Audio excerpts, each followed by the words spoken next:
an office outing becomes a bloodbath as the team gets attacked by a group of killers. In the woods, two ladies run from an unknown danger and are later accompanied by a man named George. Unfortunately, the women fall into a pit, but George refuses to assist them and focuses on saving himself. However, he is also caught in a trap and hangs upside down. To his horror, a mysterious man carrying a dagger appears before him. The man then plunges the blade deep into George's belly, killing him. Before this gruesome event, the European Sales Division of Palisade Defense Military Arms Corporation was in Hungary for a team-building outing. However, they found their path blocked by a fallen tree. Richard, the manager, told the driver to take the neighboring route, but the man refused, saying that it was dangerous. Wanting to prove his dominance over his colleagues, Richard forced the man, but the driver just unloaded their luggage and left them to fend for themselves. Billy, Richard's secretary, told his boss that the lodge that they were headed to might be near. Although they didn't have the exact coordinates, Richard asserted that it must only be a mile away. Harris, the most stubborn and headstrong in the group, declared that he'd be returning to the hotel instead, but Richard stopped him. As the group argued over walking to the team-building lodge, the driver took off with the bus, leaving them with no choice but to go with the initial plan. Maggie tried warning the team to stick to the main road, but Richard insisted that they take the clear path.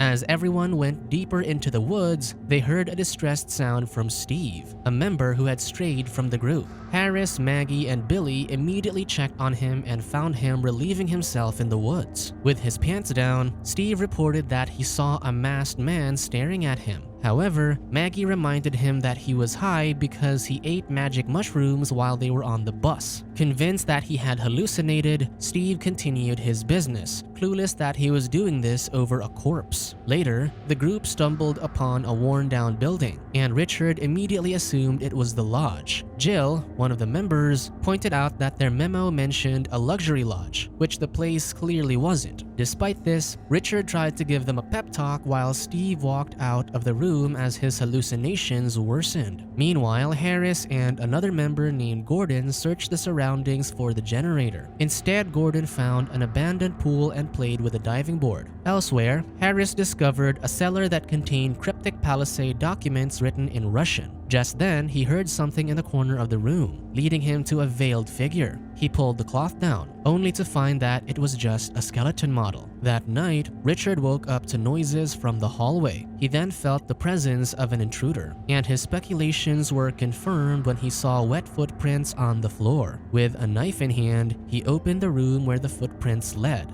There he found Maggie on her bed, commanding him to copulate with her. Richard got flustered, but he accepted the offer. However, when she turned around, he found Harris pretending to be Maggie. Enraged, Richard stabbed him to death, only to realize that it was all a dream. At dinner, Harris theorized that they must be staying at an old asylum based on the documents he found. He shared that before the First World War, the inmates of the asylum imprisoned the doctors and took over the place. Palisade was then hired to massacre everyone on the scene, but one inmate supposedly survived and swore to kill every Palisade employee that crossed his path. Although Jill thought of the story as ridiculous, she confirmed that it had some truth. In the early 90s, when the Soviet Union broke up, places like their lodge used to be detention centers for war criminals, like soldiers who were obsessed with killing. Jill emphasized that the criminals' governments might have been responsible for killing them, but it was Palisade who supplied the weapons. To take a break from their grim stories, Steve shared his own version of what the lodge was back in the 60s. He claimed that it used to be a hospital full of aroused nurses, and they all tried to relieve themselves with their old patients. However, when a young man found the place, he became their new god. This made the men in the group laugh, but Jill could only roll her eyes. Just then, Richard arrived, but he immediately got nervous when he saw Harris and Maggie. Meanwhile, Steve found a human tooth in the pie that Gordon served, and everyone was horrified to learn that he didn't make it. He merely found it and thought it was a welcome gift from George, their boss. Later that night, while the rest were asleep, Jill discovered a man staring at her by the window, so she screamed and alerted the others. She then reported having seen a masked man on the tree, so Harris and Billy went out to check the area. To their surprise, there were metal ramps surrounding the nearby trees, making it possible for anyone to climb conveniently. After reporting this to the group, Jill insisted that they go home. However, Richard feared that they might lose their jobs if they didn't go through the team building process. With this, he told her to wait out her feelings until the next day, and if she still wanted to go home by then, they'd leave. True enough, Jill still wanted to leave the following morning, leaving Richard no choice but to send her and Harris to look for cell service to call for a car. While they were gone, he and the rest of the team played a game of paintball. As Harris and Jill set out to do their task, they passed by the Palisade bus, and it seemed to have crashed. Harris then took the keys and searched for the driver, only to find him lifeless by the river. With this, the two immediately got on the bus and drove back to the lodge to alert the others. Meanwhile, Billy and Steve paired up for the paintball game. As they waited to ambush their opponents, Billy admitted that he had a crush on Maggie, but Steve thought she'd never like him back. Just then, someone passed by, so they relentlessly shot the person with paintballs. Later, they regrouped with George and Maggie, only to find that none of them had been shot even though they had hit the person who passed them earlier. Gordon joined them and rambled on about some of the unfollowed rules, which led the others to shoot him for fun. This pissed Gordon off, but as he walked away, his leg got snapped in a bear trap. Billy and Steve attempted to release his leg,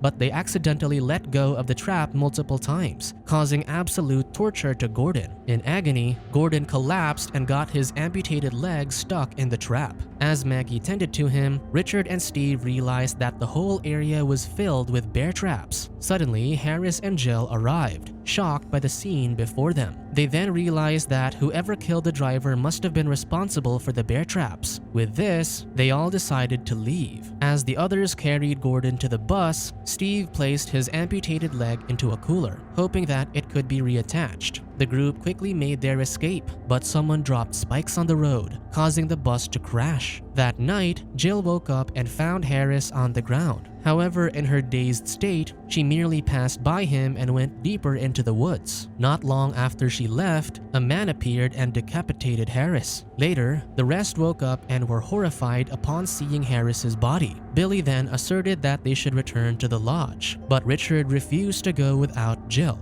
Billy reminded him that a killer was out there, and she must be dead already. With this, the group teamed up in carrying Gordon, unaware they had passed by Jill, who was tied to a tree by the road. After they were gone, the masked man doused Jill in kerosene and lit her up with a flamethrower. Upon arriving at the lodge, the group immediately locked themselves in. As the night progressed, Billy excused himself to the bathroom. While he was away, Maggie sat next to Steve, and they failed to notice that someone was dragging Gordon out of the room. When Billy returned, Gordon screamed from the basement, which led everyone to discover that a previously locked passage had been opened. To their surprise, they found an underground prison, which proved Jill's story. Scared, Richard ran back upstairs while Maggie, Billy, and the hesitant Steve set out to rescue Gordon. Just then, they heard a noise from a nearby room. However, as soon as they opened the door, they were greeted by the sight of Gordon's lifeless body, and a Palisade logo was carved into his torso. The killer quickly shot at them, but Maggie and Billy managed to escape.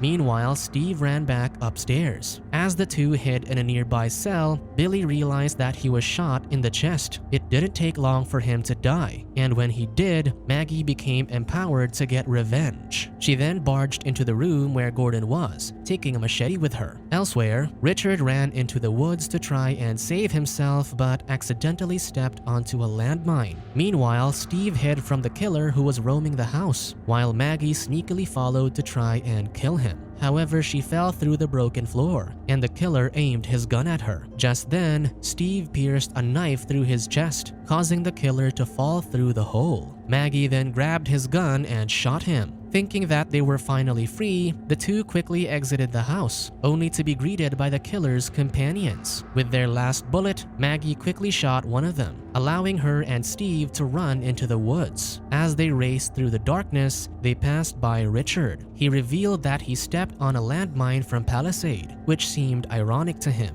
He then urged the two to escape while he stayed behind and sacrificed himself. The killers wanted to leave him alive to suffer, but Richard fearlessly triggered the bomb, killing 2 of the men with him. Meanwhile, Maggie and Steve continued to escape, and they eventually found the actual lodge that they were supposed to stay in. Inside was Palisade CEO George and 2 hot ladies, Nadia and Olga. Maggie and Steve explained their grave situation, urging George that they had to escape. Coincidentally, George bought a new portable missile he had invented and tested it out on the killers. However, instead of hitting the men, the missile soared up and hit an airplane that happened to pass by, leaving the group no choice but to run. This led to Nadia and Olga getting trapped and George getting butchered. Meanwhile, Maggie gets caught in a trap. Steve hears her cries, but before he can get to her, he gets attacked by one of the killers. Although he manages to stab the man, another one beats him up.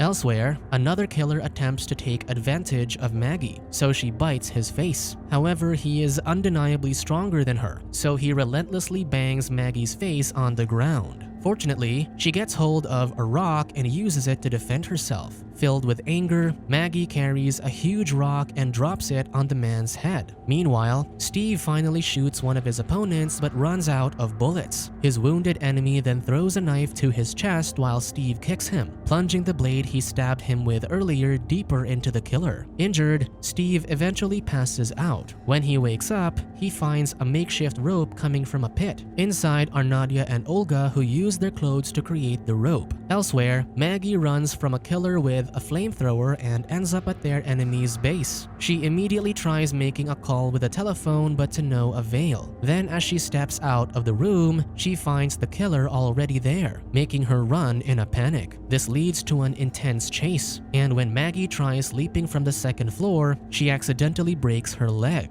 She then helplessly crawls away from the man, and luckily, someone rains bullets at the killer. It turns out to be Nadia with Olga and Steve. Steve then plops down before Maggie, and they embrace each other while crying. After this, the survivors get into a rowboat and escape through the lake. Subscribe to watch more videos like this, turn on notifications and leave a like to help the channel out. Thank you for watching.